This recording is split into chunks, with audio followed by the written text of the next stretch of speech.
Hello guys, welcome to my YouTube channel. In today's video I'm going to be showing you how to make French macaron. You just need 4 ingredients to make this, and it's so easy but very technical.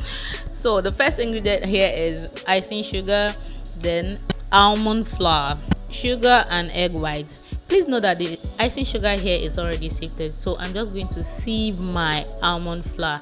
You can blend or use a food processor to blend your almond to be fine, but I just use mine directly, just like that. For you to have a smoother macaron top, you need to grind your almond to be very fine and sieve it.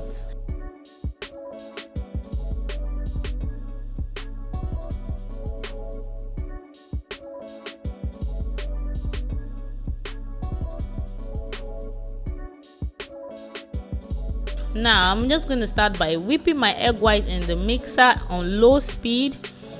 Then I'm just going to increase the speed a little to a medium speed, then start adding my sugar to the mixture. I'm just going to add the sugar gradually till I finish adding the whole bowl of sugar. Please note that the recipe will be in the description box below.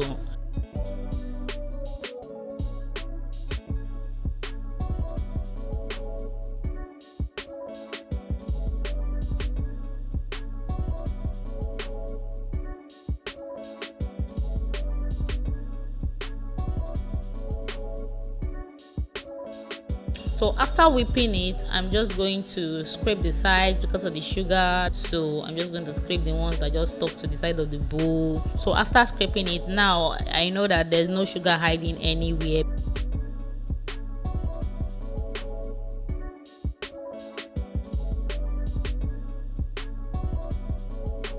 So this is the stiff peak, and this is how you want your meringue to be.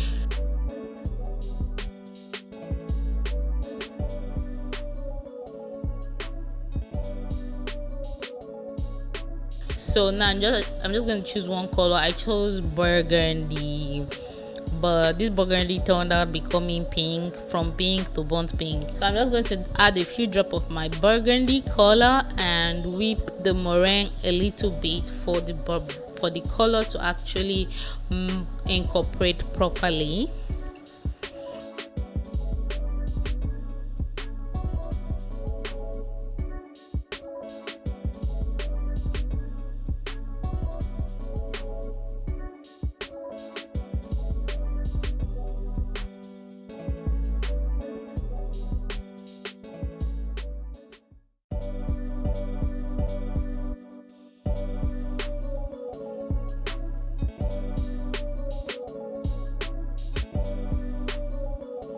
You don't need to do this for too long, just do it a little, then scrape the sides and whisk it a little bit, then you're okay.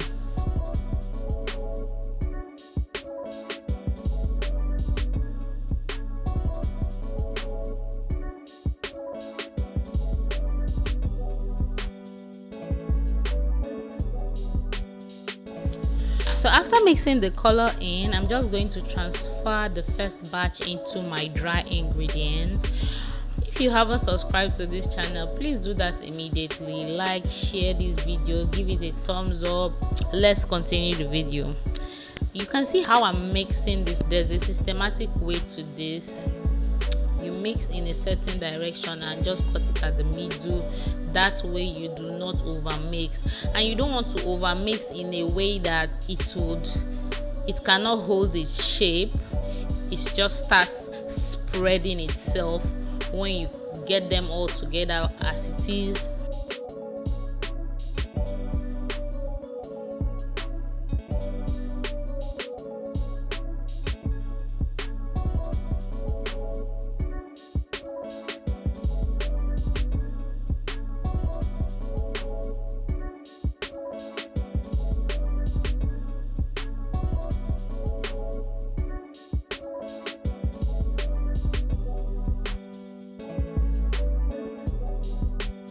You want to stir it to a state whereby by the time you let it run, it has a tape like consistency, or it can give you a rope like you can write a figure 8.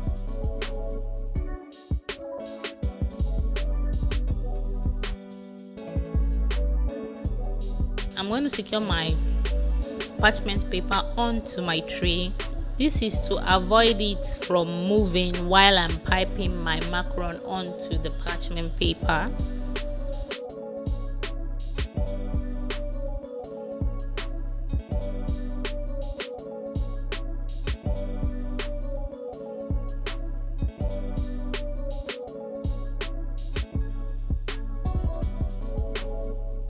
These are the kind of nozzles you'll be needing for this kind of work, but you can pipe with any of these, but I like to use the smaller one.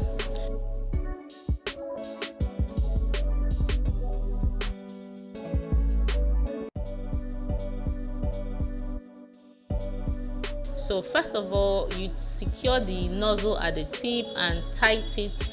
This is to prevent the macaron batter from just running out of the nozzle or from the piping tip.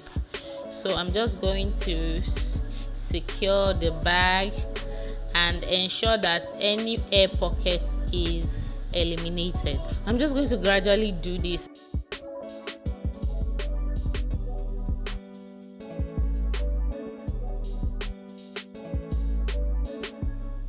Now I'm going to start piping my macaron onto my parchment paper.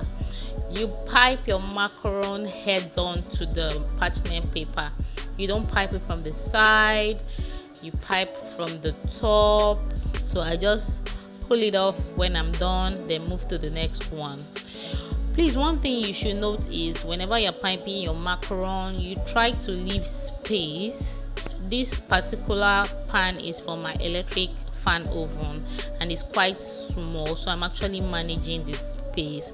So one thing you don't want to do is to leave less space between the macarons, and while piping you want to ensure that they do not join, because macaron does not really spread as much, but the only time it would spread is when you do not mix it properly. So now I'm just going to eliminate the bubble. This is so easy to do, so satisfying and so fast. So after eliminating it, I'm just going to hit the pan on the surface. This is to eliminate more bubble. So when you see these holes, you tend to use like a pin or a wooden dial to actually, or a wooden skewer to actually eliminate the holes. If you're enjoying this video, please don't forget to subscribe to my channel. After doing all this, it's time to take it straight to the oven for it to bake. So if it overstays, the color gets discolored. So I'm going to tell you the things you should note. Let your macaron not overstay in the oven. Leave enough space while piping your macaron, if not it would join. Try as much as possible to blend almond flour in a food processor to give it that smoother texture or a clean top, and do not overstir while making your macaron. If not, you would have a runny macaron. So when it's done, it will just peel off so easily from the parchment paper on its own. That's the way you know it's done. So I baked this for 16 minutes at 180 degrees Celsius using an electric fan oven. It doesn't work for my normal oven, my gas oven. So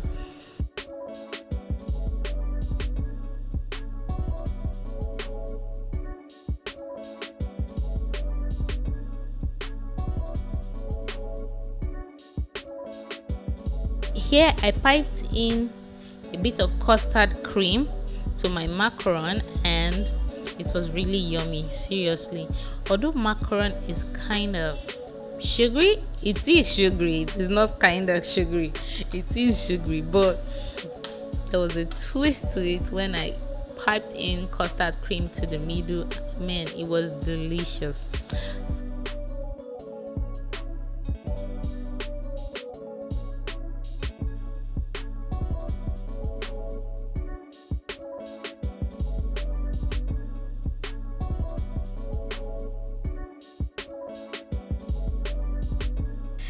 So this is how to store your macaroni in an airtight container, very sealed container, so air does not go into it and it doesn't get soft like your biscuit does. So hope you enjoyed this video. Thank you guys for watching. I'll see you in my next video.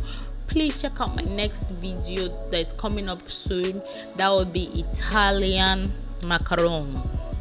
Yes, this is French macaron. The next one will be an Italian macaron. Thank you guys for watching. I'll see you in my next video. Do have a lovely day.